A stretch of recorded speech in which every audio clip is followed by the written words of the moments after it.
Hi, in this video I want to talk about the workflow of the goclipse or goclipse plugin that will run Go programs. So here in this Eclipse that I'm running, you'll see that I do have Go projects in here. So this part is able to run Go here. I also have had PyDev in here for running Python. So here, there's actually two projects here. This first one is a Python project. And so the workflow for Python and Go are very different in Eclipse. The typical workflow for Python would be you have a source directory and you have a project called auto cover letter here. And so I go down to a Python program. And let's see, I would double click on that to bring it up.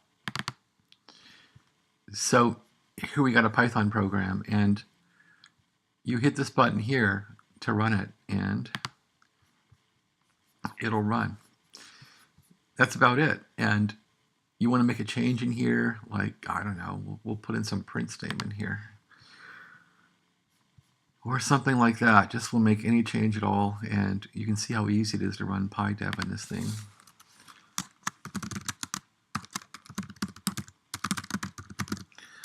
So here we'll put in this statement here, and just hit the run button here, and this will do a save and run of this Python program. Just like that. So there's no other steps. So you kind of get spoiled with Python and with Eclipse because you can just make changes and hit the run button and the thing runs. So now let's go down here and forget about Python now.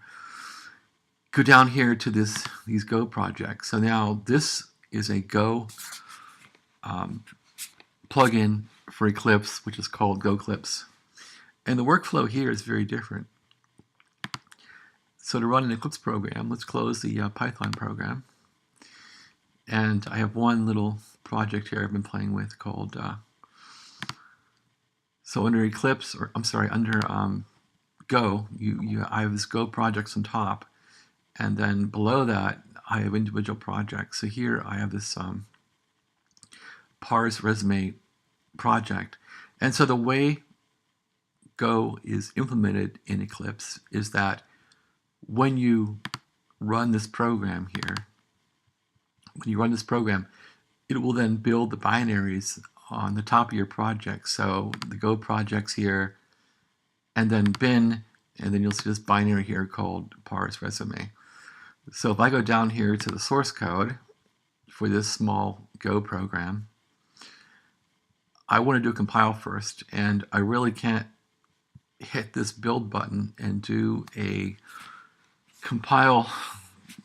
There's no concept to compile with Python. So here the workflow is different. It's old-fashioned and old school, like C used to be. So what you want to do to run this thing is you could say project, and you could try to do an auto run in this thing, but auto run really doesn't help. So I tried messing all around with auto run in this thing, and it didn't do any difference. So anyway, the workflow to build a Go program. So here's the Go program here.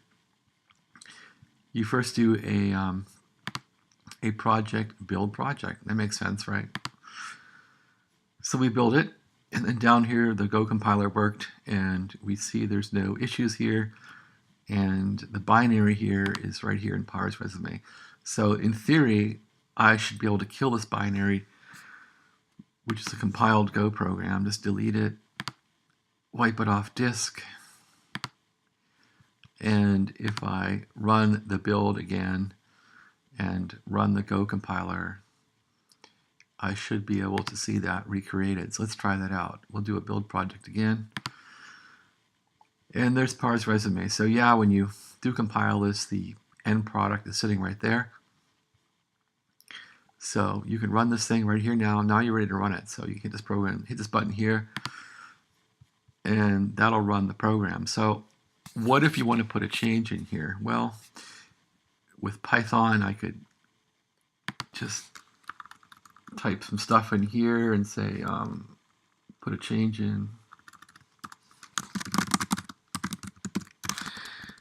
And if I now think this is Python and I run the Python program, we're actually got a Go program here. So if you do it the old way, like for Java or stuff like that, you hit this button here and you think it's going to save and it's going to execute. Well, guess what? It still runs the same old binary that's sitting in here. Okay, that's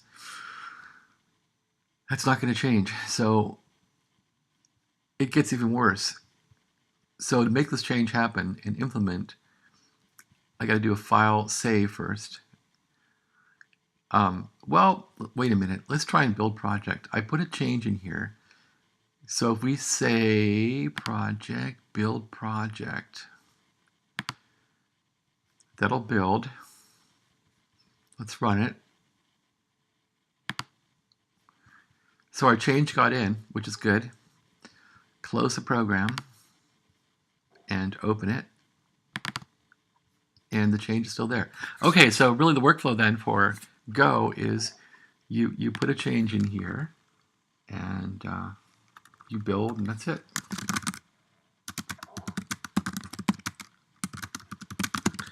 So there's another change, and we just do the get project here, build project, do a run, and that's it. So yeah, we don't have to save.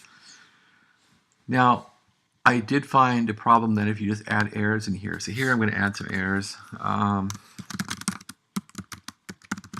You can't just type in stuff like this in the Go. So let's put an error in there, and now we'll do a build project. So project, build project. Now what's funny is it didn't take the error. So it's wrong. So what I found then is if there's an error in here, I suppose you want to save first, so that workflow becomes 3-step. So you do a file save, and now as soon as you save, Go will say, yeah, this is not going to work out. So then when this does not seem to be context sensitive as you're typing in, it seems like you got to save and then run the compiler against it. So now we take the error out. We do file save. The error's gone, and now we could build it and run it. So unfortunately, it looks like the program flow for building on Eclipse with Go is going to be file save, and so I got to put a change in here. Put in more text.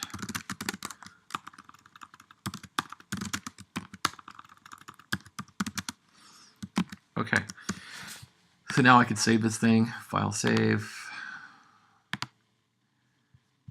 and save it, yep.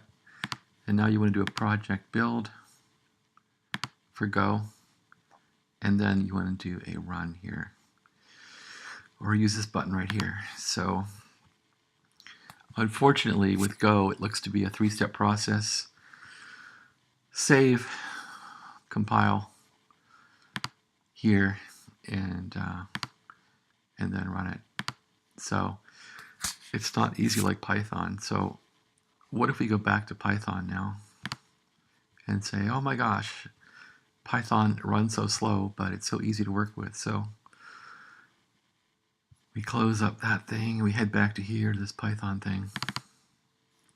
There's the program, and again, I can just put a print statement in here or something to change it. This is easy compared to GoLang, and just do a run, and you'll see that'll come right out, and the program is saved. So they're different, and the GoLang workflow is 3 steps: file save, run. I'm sorry, file save, project, build, and then do your run right here. So it's 3 steps compared to 1. Anyway, I hope this helped you understand how to run GoLang on Eclipse. and best of luck. Have a great day. Thanks for watching the video. See you later.